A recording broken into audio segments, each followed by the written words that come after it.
St. Thomas Aquinas speaks very much in depth about the mind wandering, so I would definitely look into that. And Francis de Sales does too. Yeah. In the Introduction to the Devout Life, he talks Yeah. a lot about our minds wandering.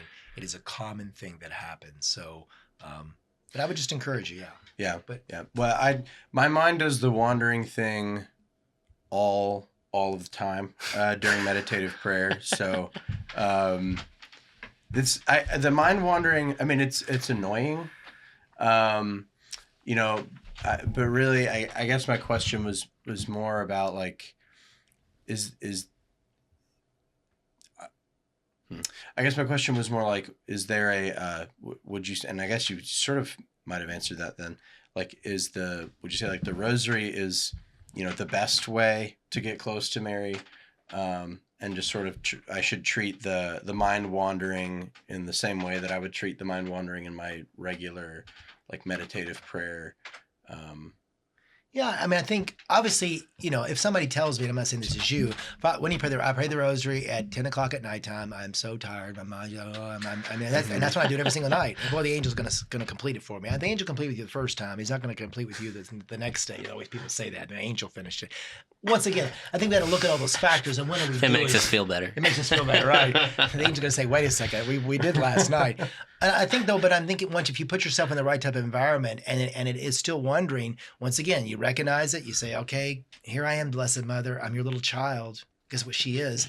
I'm going to keep on trying because I know that you have said, especially in our various apparitions, the rosary is so powerful. So I'm going to continue to trust, you know, and maybe eventually there will be that elucidation, whatever, like, you know. Yeah. But I think sometimes it's just, once again, it's the fruit. If you're doing that, you might not always be able to connect the rosary to your spiritual life outside it or just living a virtuous life.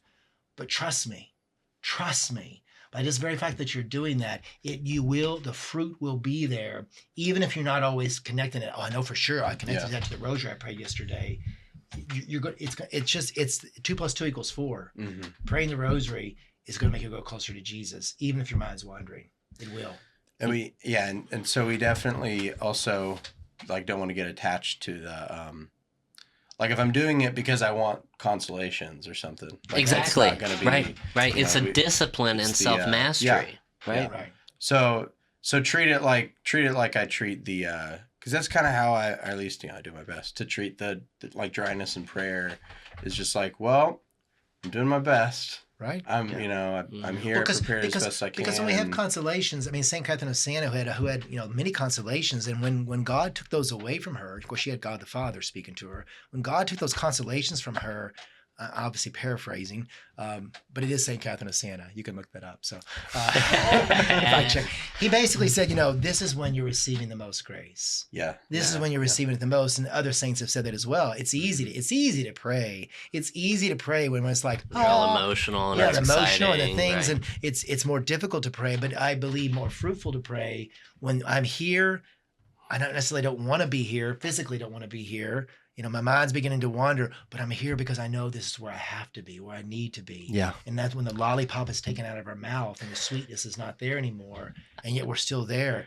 That's the time of holiness. That's the time of growth in holiness. I think another discipline to help with this, in recognizing that this discipline it could or may not lead to consolation in the full sense of the word, but it's not about trying to do this for consolation's sake, right? It's for simply maintaining the discipline. When our mind wanders, I've been told to, you know, allow it to wander a little bit. If you're so distracted you're not even praying anymore, then calmly bring yourself back to focus, right? But if there is some level of wandering that if you are wandering with the Lord, then a song that comes to your mind that you might think is a distraction might actually be how he's communicating to you. What are the lyrics of that song? How is he speaking to you through these things? I had that happen to me at a confirmation. Right before the COVID lockdown, we had 90 kids being confirmed. I was sponsoring a kid who prayed for him. I don't even know if he believed in God. It was a really rough situation. But all the the confirmandi were going up, and Archbishop Kurtz was saying, "Be sealed with the gifts of the Holy Spirit." And all of a sudden, this song from the 1970s came into my mind: "Signed, sealed, delivered, I'm your." And I was like, "Why is this hitting me?" Right? And as I thought about the gifts of the Holy Spirit being sealed, I thought of the gifts. Like, what do you do with a gift?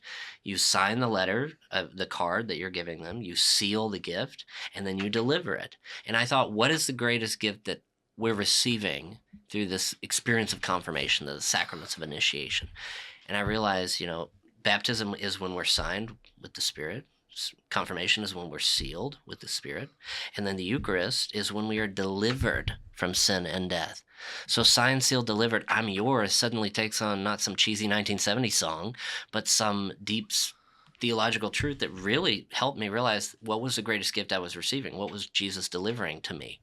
And it was myself, my truest self, my greatest self. And that's who Mother Mary is to me. Like, she is the person who was the most fully alive, flourishing human being, who was filled with the greatest capacity of grace that any human being could ever be filled with. And so she had already, at the moment of her conception, already received that gift. And see, my mind wandered, but that to me is the most powerful experience I've ever had with the wandering. Mm-hmm. And yes, it definitely gave me consolation, but that shouldn't be the point, right? Mm-hmm. Yeah. There's something to that, though. Mm-hmm. Anyway. Well, sometimes it's significant, and like sometimes I'm sitting there trying to pray, and it's La Cucaracha. So, like, well, of course, some things you just can't help, right? La Cucaracha. Once again, I think join the club, though. I think a lot of people go through that. I think a lot of people go through that. So, like I said, what gave me the consolation was when John the 20. I'll just go back to repeat that. John the 23rd said, "The worst rosary said is the one that's never said." Our Fulton J. Sheen said to a woman who came up and was kind of saying, "I don't care if I get on the rosary. I'm just saying Hail Mary, Hail Mary, Hail Mary. I'm getting kind of like not like I'm getting anything out of this." And he said. Yeah. That, I think it was a fiance. Did he tell you that he loved you today? Yes. Has he told you? Well, he's told me multiple times, because they're going to get married, that he loved me. So don't you get tired of hearing that? I love you. I love you. I love you. I love you. I love you. Well, no, I don't get tired. He said what he was trying to help her to just Fulton J. Sheen was every time you pray that Hail Mary, you're basically saying, Blessed Mother, I love you. I love you, and I want you to help me to love Jesus. He said, so you can't tell Mary, you can't tell her enough that you don't love her. You can't tell her that enough. That's that you love her. So when you're praying the rosary, even if your mind's wandering, it's okay. I'm giving you a lot of love, Mary. I'm giving you a lot of love as I'm praying the love beads, different type of love beads, right? The 1960s awesome. Love beads. If you haven't already, subscribe, make sure you're getting those notifications, and especially share. Definitely share if you found some of this video to be helpful or in any way insightful, share it with others. So that'll help us out a lot, help our mission out. Until next time on Spirit and Spire.